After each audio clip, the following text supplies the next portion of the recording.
No one wants to think about death, let alone talk about it. Or plan for it. But that's precisely what we'll be doing here on the ClearEstate Podcast. Welcome. I'm Davide Pisanu, the co-founder and CEO of Canada's only technology company providing end-to-end services around estate planning and estate administration. This is a discussion series where we're going to get real about estate planning and settlement and our efforts at ClearEstate to disrupt old systems, old bureaucracy, paperwork with new technology.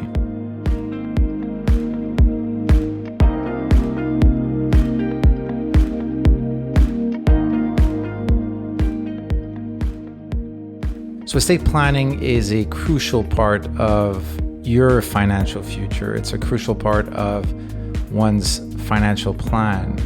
In this series, we'll bring a bunch of experts that are going to talk about estate administration, estate planning, a lot of issues related to planning for your death or the death of a loved one. And the goal here at ClearEstate is to simplify all of that with the help of technology and new means of communication. And this podcast is part of this mission that we have to really make life easier for families out there, both when thinking about one's death and dealing with a family member's death.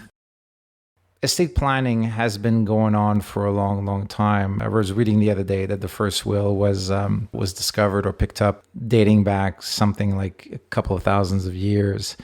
But really, our tradition here in Canada and the US dates back to the Romans, where the first wills were found and were the tradition of imposing, first of all, a written will, and second, some kind of witnessing. I think in some jurisdictions in North America, we have the concept of notarization, which is another form of witnessing. And then leap forward a couple of thousands of years, and the common law tradition in the British world or in the English-speaking world, the Magna Carta really crystallized the right of an individual to inherit and the limitations on the sovereign, the crown, the king, to impede on the right of somebody to inherit property. A very interesting tidbit of history is that probate was actually created by, or the impetus for probate was the church, where in the early Middle Ages and later on, most property was passed on. Property, meaning real property or land, was passed on through rules of the feudal system. And so the only thing that you could leave on to the next generation, to your heirs, was actually, according to your own will and not the feudal system, was personal property. That means money, art, gold bars, whatever you had lying around. And most nobles, most people with a bit of wealth, well, the church highly encouraged you to leave a part of your personal belongings, a part of your property that was not land, to the church. The prayer tax, the heaven tax, call it however you will. And most people were encouraged to actually capture that intent in a will. And the way for the church to actually control or to make sure that it was going to collect on that heaven tax was through some kind of a mechanism that we still today call probate. And we still have probate courts around, and probate still exists. And interestingly enough, we inherit that concept and that mechanism from essentially church or religious courts that wanted to make sure that they got their hands on the heaven tax. Well, that tax, that mechanism, that thing that we call probate today, well, it's a huge burden on Canadian and American families.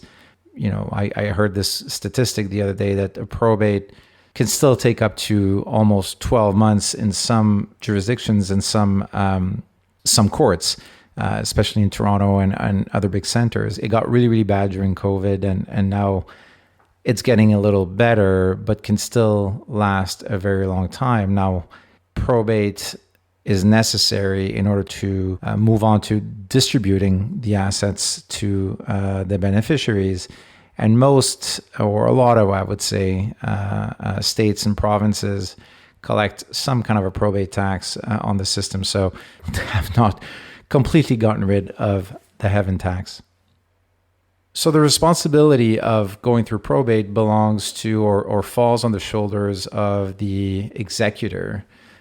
What's an executor? The executor is the person that's named in the will to handle the affairs of the deceased. It's a trustee role. Traditionally, most parents, most people would name either their children, the eldest child, co-executors, all of the children, or a trusted family member as the executor of the estate. Now, being an executor is a tremendous burden. It's 18 to 24 months of work. From surveys that we've ran, it's 300 to 500 hours of work. It's thousands of dollars of expenses, yes, charged to the estate, but nonetheless, cash needs to be fronted. And most executors don't have access to the kind of professional services and or professional help that the very wealthy have access to. It is a gruesome experience. We ran one of the largest end of life surveys in North America, and north of 50% of executors describe their experience as one of the most challenging experiences of their lives. It's crazy. Dealing with an estate shouldn't be this complex. Most of you have applied for a mortgage, applied for a credit card, filed your taxes online in a few clicks of a button.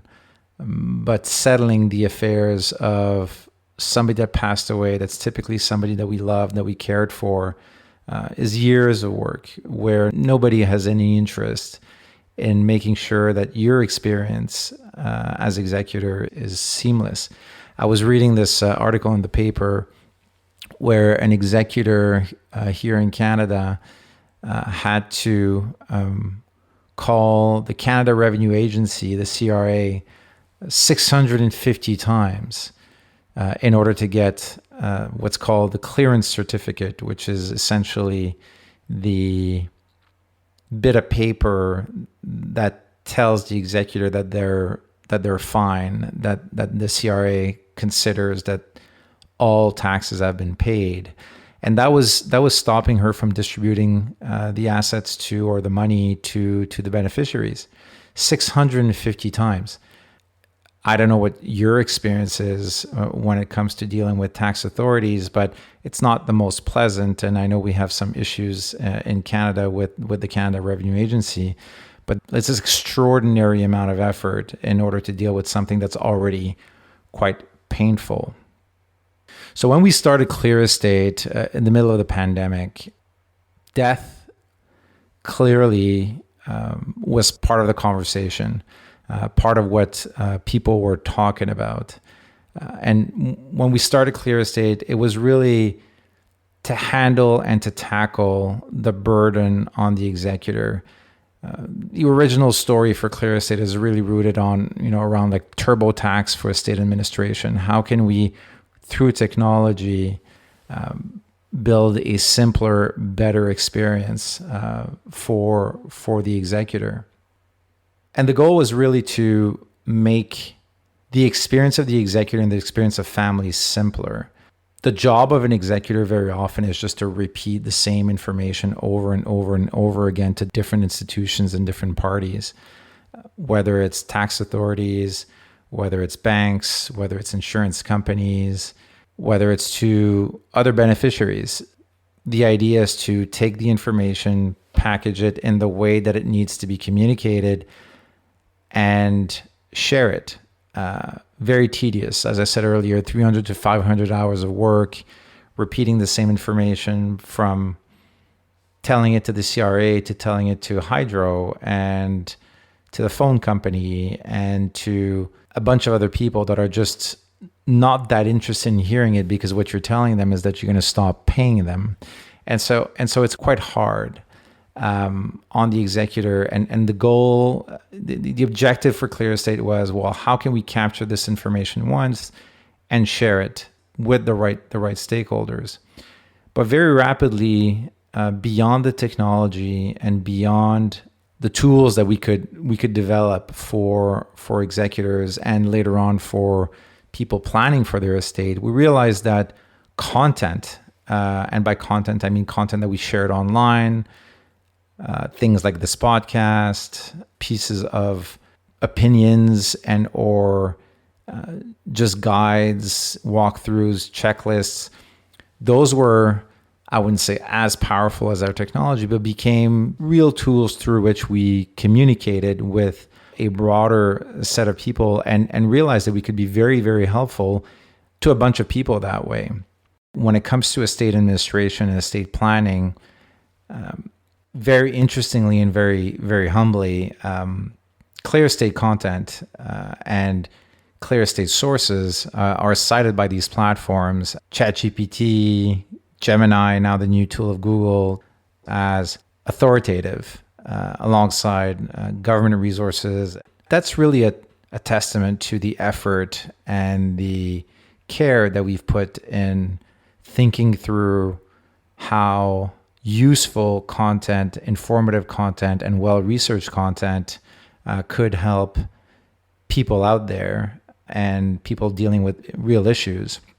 And we'll continue to do that. And this podcast is part of that effort. What we want to do is bring some guests here, have some conversations, both with some people that we know very, very well, that work at ClearEstate or work with ClearEstate, but also people that we've known a long time and know that they can provide a lot of value, a lot of knowledge, a lot of advice, and just make your life easier when it comes to estate planning and estate administration. All this stuff is hard. And the question that I get asked a lot is, well, why hasn't anybody done it before? It's because it's complicated, it's hard, it's not simple, and it's not sexy. We made it our mission to actually tackle this problem, whether it was sexy or not, whether it was hard or not, because we thought we could have a tremendous amount of impact on people's lives and make a real difference in how a very painful moment could actually be different. That's still our North Star and still how we make most of our decisions at ClearEstate. Please don't forget to subscribe to the ClearEstate Podcast on Apple, Spotify, or your favorite podcast platform to make sure that you have access to this podcast and all content that we may put out there. So coming up next, ClearEstate co-founder Alex Gauthier will talk to us about his personal experience, part of the origin story of ClearEstate. He's a great friend of mine, but more importantly, we'll have a meaningful conversation around why a will has to be part of a broader estate plan that is thought through and goes beyond documents and documentation. A will is just the beginning.